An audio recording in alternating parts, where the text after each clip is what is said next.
नमस्कार प्रिय दर्शकों, उपस्थित हूँ मैं आप सभी के बीच में राहु और केतु के राशि परिवर्तन प्रभाव को लेकर के।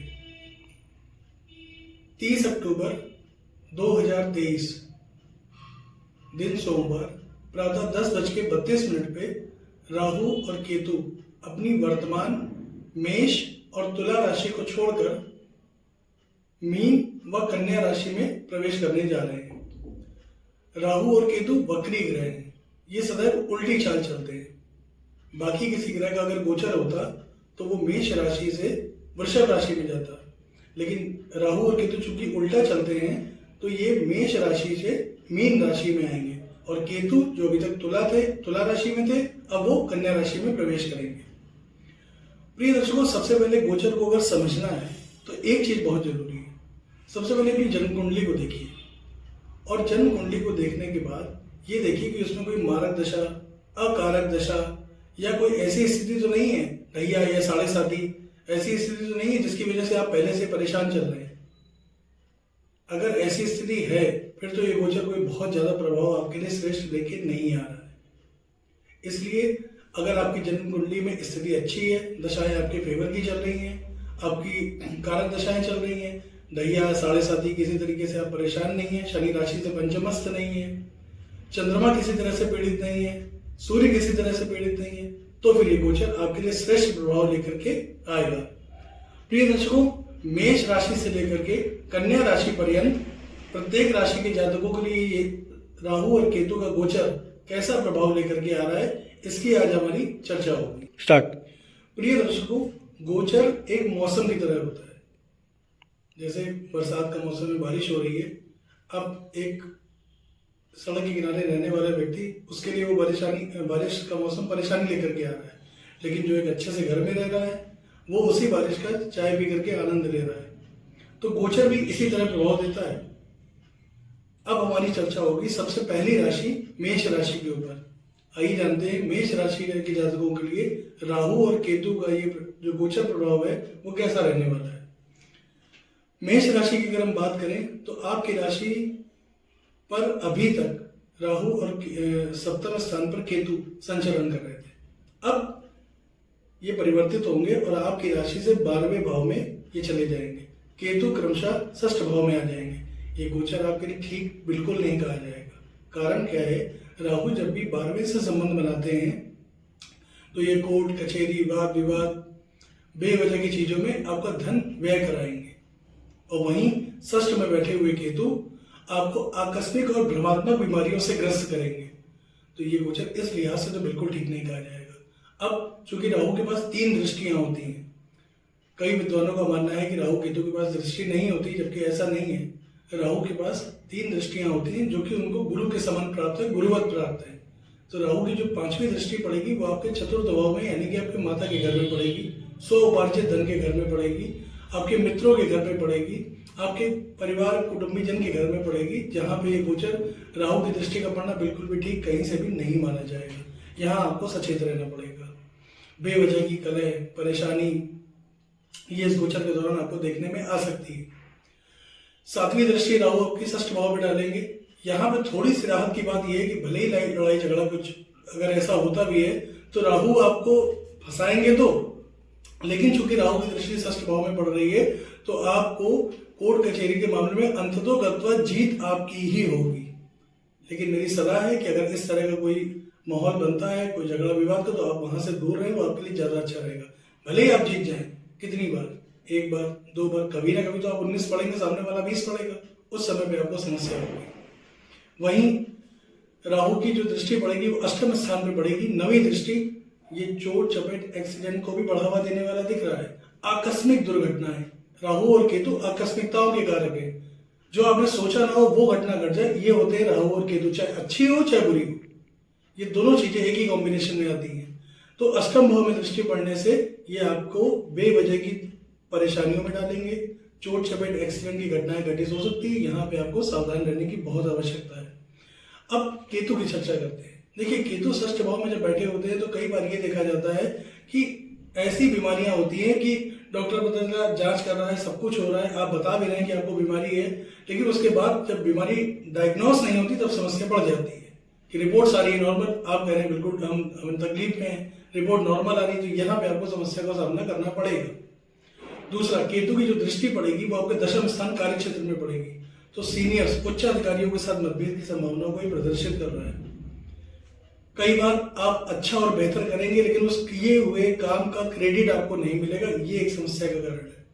राहु की दृष्टि 12वें भाव में पड़ेगी जो कि ठीक कही जाएगी। क्यों? क्योंकि केतु मोक्ष के कारक ग्रह हैं, तो 12वें भाव में चूंकि वो कारक होते हैं और अपनी कारक दृष्टि भी डालेंगे, तो इस लिहाज से आपके लिए केतु का गोचर पक्ष में रहेगा। विदेश यात्रा करना चाहते हैं, विदेश से जुड़ा हुआ कोई काम करना चाहते हैं, उस पक्ष में आपको सफलता मिलती हुई दिखाई दे रही है। अब राहु की जो केतु की नवी दृष्टि जो बढ़ेगी वो बढ़ेगी आपके दूसरे भाव यानी कि कुटुंब के भाव, वाणी के भाव, धन के भाव में। ये आपके लिए ठीक नहीं है। कई बार भ्रम की वजह से किसी ने कुछ कहा, आपने कुछ सुना, उसकी वजह से कुटुंब जनों में मतभेद की संभावना, धन बेवजह की चीजों में व्यय होना। सीधी सी बात है, जब राहु 12वें से संबंध बनाएंगे तो कोर्ट कचहरी में धन व्यय कराएंगे।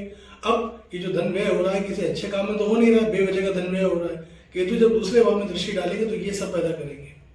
देखिए प्रिय दर्शकों, हम आपको उपाय के रूप में कुछ चीजें बता रहे हैं, उसको करिए, इसका 100% लाभ आपको मिलेगा।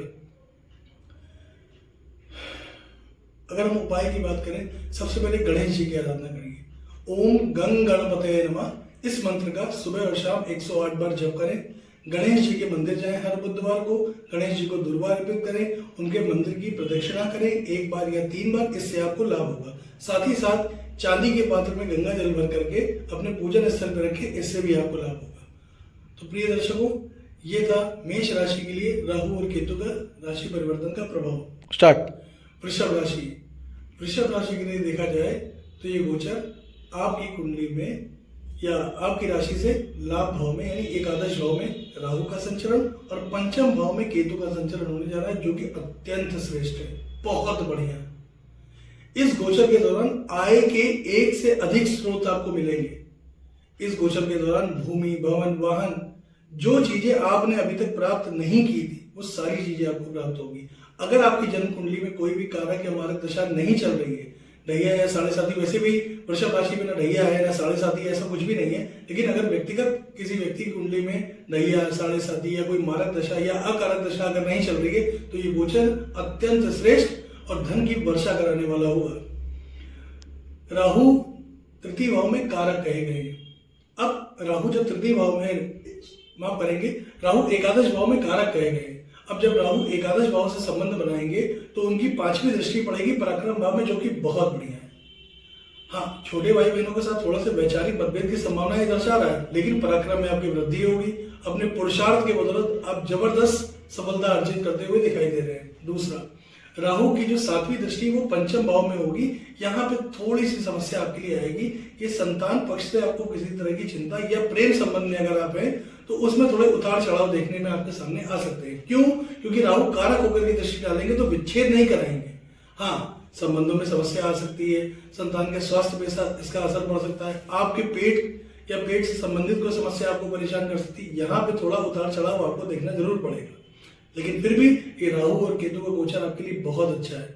राहु की 9वीं दृष्टि आपके दाम्पत्य जीवन में पड़ेगी।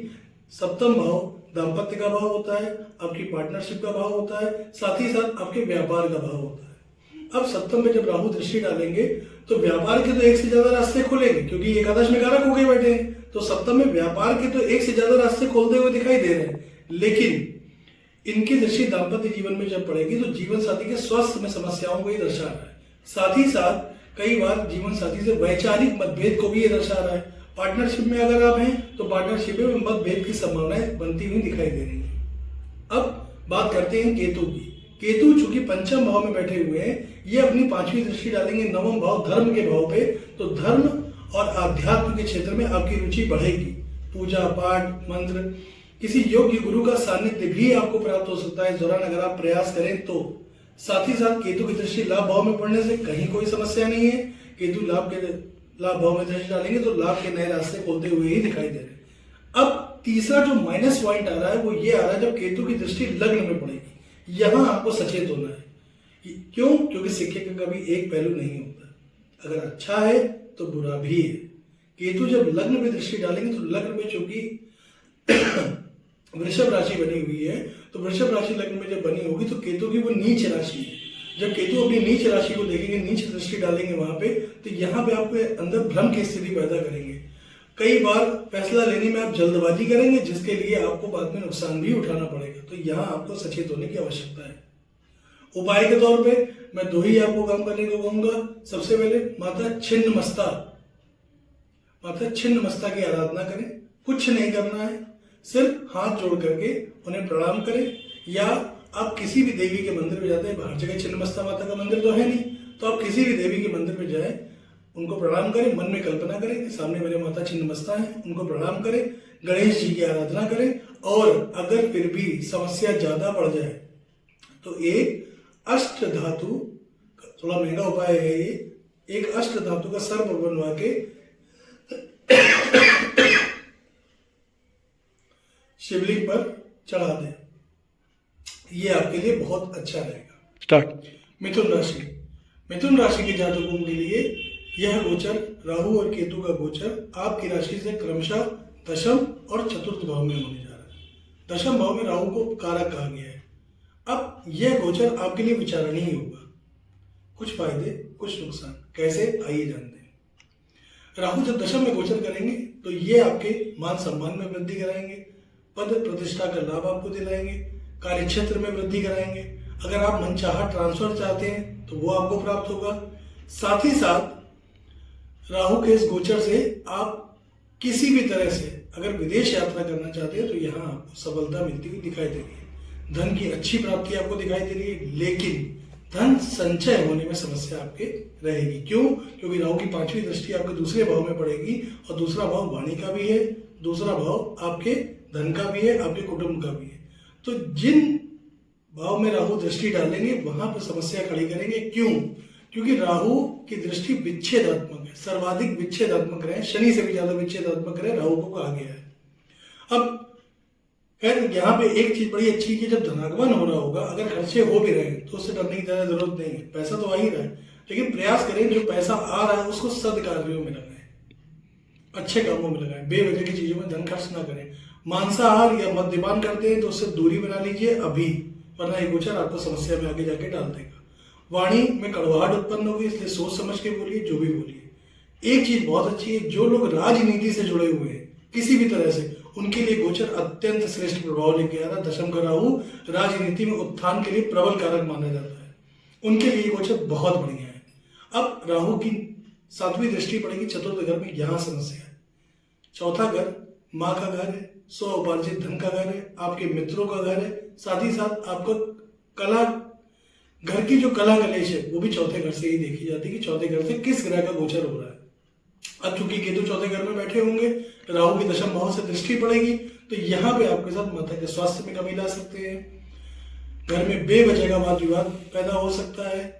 मित्र जिनको आप सबसे ज्यादा अपना मानते हैं, मौका पड़ने पे मित्रों की तरफ से भी धोखा मिलने की संभावनाएं बन रही है।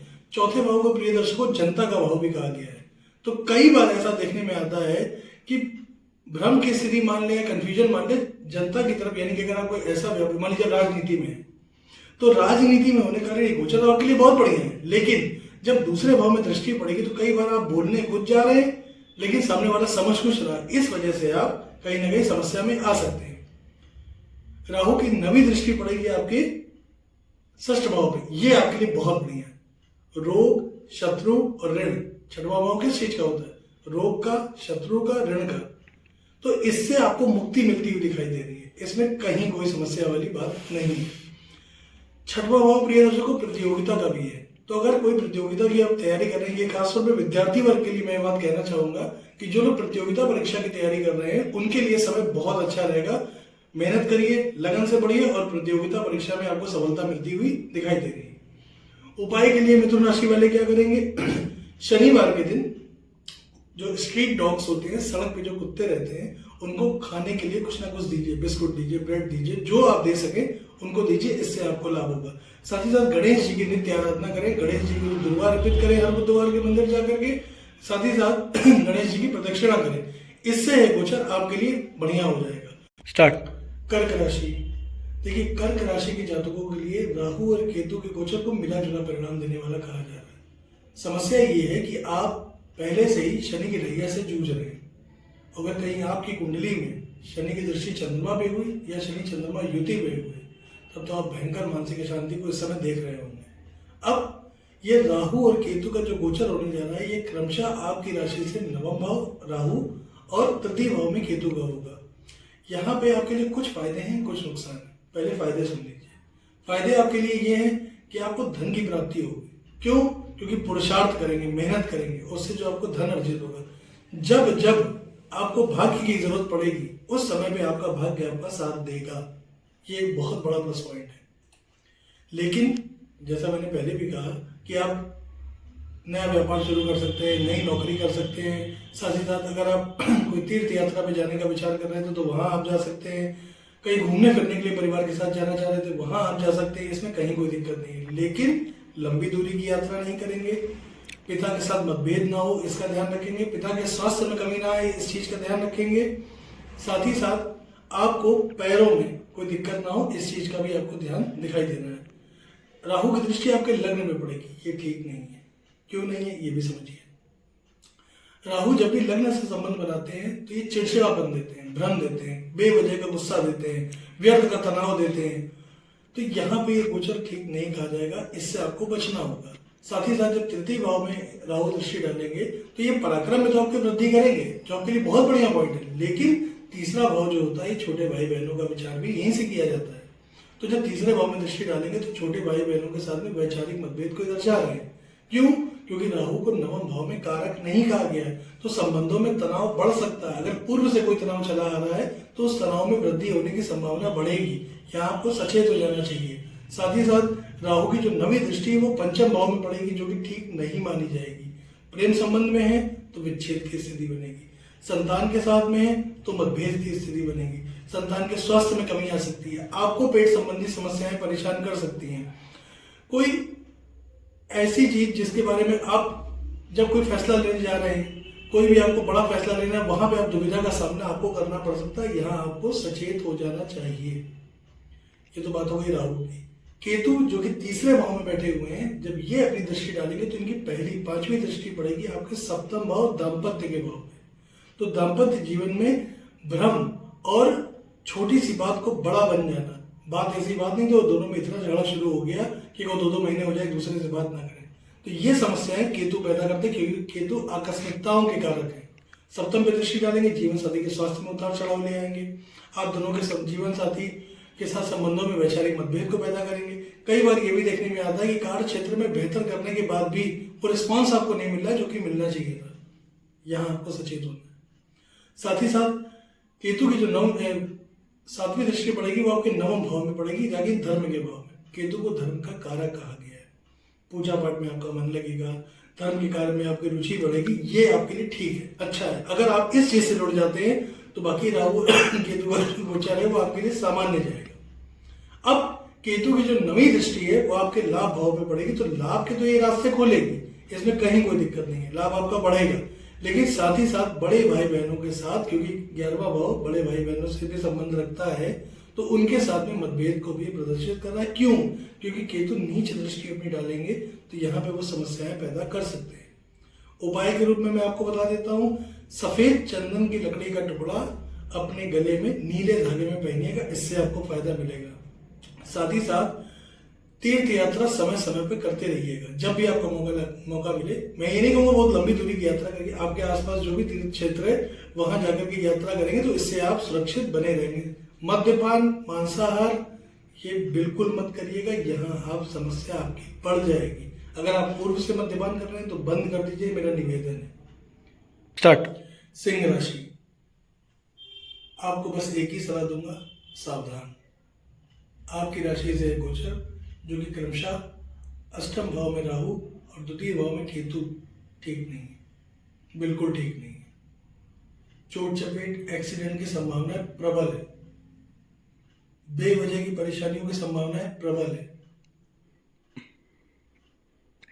विदेश जा रहे हैं तो यहाँ आपके लिए राहत की बात है, विदेश यात्रा आप कर सकते हैं। लेकिन वो भी ऐसा नहीं कि विदेश चले जाएंगे तो समस्याएं खत्म हो जाएंगी, समस्याएं रहेंगी। वर्तमान समय में सिंह राशि को न ढैया है न साढ़े साथी है, ये आपके लिए सुरक्षा का विषय है। लेकिन फिर भी अष्टम में राहु का गोचर बिल्कुल ठीक नहीं माना जाता, बिल्कुल ठीक नहीं। सचेत रहे, किससे? अपनी वाणी से। किसी को भी ऐसा मत बोले कि सामने वाला आपका शत्रु बन जाए, चाहे घर हो, चाहे बाहर हो, चाहे कार्य क्षेत्र हो, और चाहे आपका परिवार हो, कहीं पे भी। शांत रहें, प्रयास करें ध्यान करने का, लेकिन ये गोचर आपके लिए ठीक नहीं है। राहु की दृष्टि 12वें भाव में पड़ेगी। 12वां भाव कोर्ट कचहरी, बेवजह के झगड़े विवाद, मत पड़िए इस पीछे। 7वीं दृष्टि दूसरे भाव में। अगर अभी तक मद्यपान नहीं करते थे तो अब शुरू कर देंगे, मत करिएगा। गलत संगति, गलत आहार व्यवहार भूल कर भी इसके पीछे मत जाए, ये आपको गर्त में ले जाएगा और आपके जीवन को नरक बना देगा। 9वीं दृष्टि चतुर्थ भाव में। आपकी वाणी की वजह से, चौथा घर किसका होता है? आपके स्व उपार्जित धन का। वाणी की वजह से घर में कलह। आपसे निवेदन है, जितना हो सके इस समय पे, जितना हो सके माता छिन्नमस्ता की आराधना करें। राहु और केतु को अगर कमांड में करना है, नियंत्रण में रखना है, माता छिन्नमस्ता के पैर पकड़ लीजिए, उनकी आराधना करिए। ढैया साढ़े साथी आपको नहीं है, माता छिन्नमस्ता की आराधना करें। ओम गंग गणपतये नमः, इस मंत्र का 108 बार सुबह, 108 बार शाम को जप करें। सिद्ध कुंजिका स्तोत्र का अगर आप पाठ करें, या कवच, अर्गला या कीलक, उसमें भी खासतौर पे कवच, इसका अगर आप पाठ करें, दुर्गा कवच का, या अगर तीनों कर सके तो बहुत ही अच्छा है। ये आपकी सुरक्षा की गारंटी लेके आ रहा है। एक चीज मैं जरूर कहूंगा, आकस्मिक धन लाभ तो आपको होगा, लेकिन जब आपके घर में कलह मची हुई है, आप किसी से ठीक से बोल नहीं रहे हैं, चिड़चिड़ापन है, तो अगर आकस्मिक धन आ भी गया तो उसका क्या करेंगे?